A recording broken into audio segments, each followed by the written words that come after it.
Good day. The Reverend Juwan Zakoven, pastor Olivet Institutional Baptist Church, Cleveland, Ohio.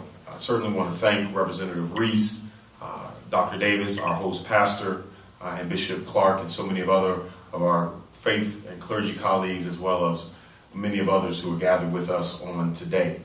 It is fitting that we would be here in a house of faith and in a chapel simply because we believe. We believe that voting is a fundamental right. It is a right that is guaranteed by our Constitution, and it is a right that ought to be guaranteed in the Ohio Constitution. We're here because we believe. We believe that Ohio, as they say, so goes Ohio, so goes the nation.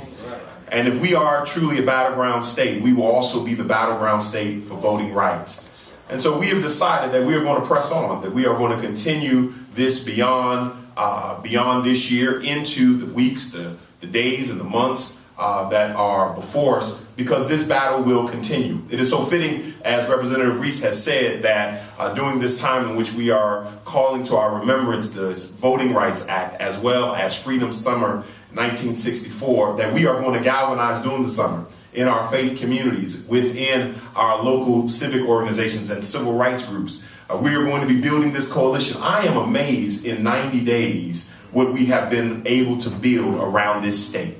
We have mobilized and inspired people who have not been engaged at this level of political involvement or issue involvement heretofore. And to see what we have been able to accomplish, people going into barbershops, people going into beauty shops, people going into festivals and local events, talking to people about what it means to be a voter and what the Ohio Voter Bill of Rights will mean, not simply for one particular group, one particular faith community, one particular region throughout our state, but for our entire state, and again, for our state, how it will send a rippling effect across our nation. So we're going to be redoubling our efforts, as the representative has said.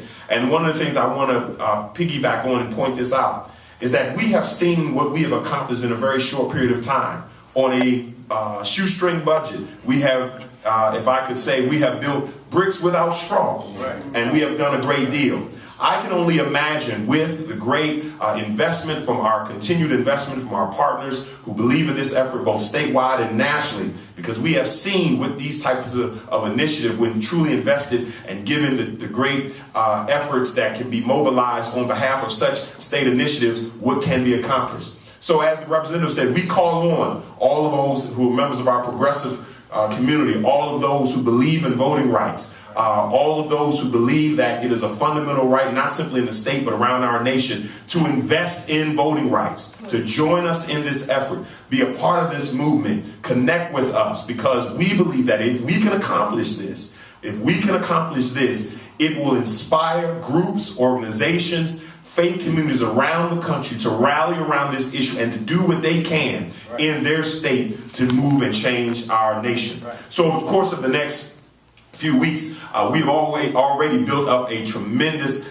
database of churches and community groups and faith groups around, and we're going to be adding to them, going into those congregations and doing trainings, sponsoring this Voting Rights Summit, when we plan on mobilizing throughout our great state people who have not already been engaged to continue to get this in the bloodstream of our political debate here in our state.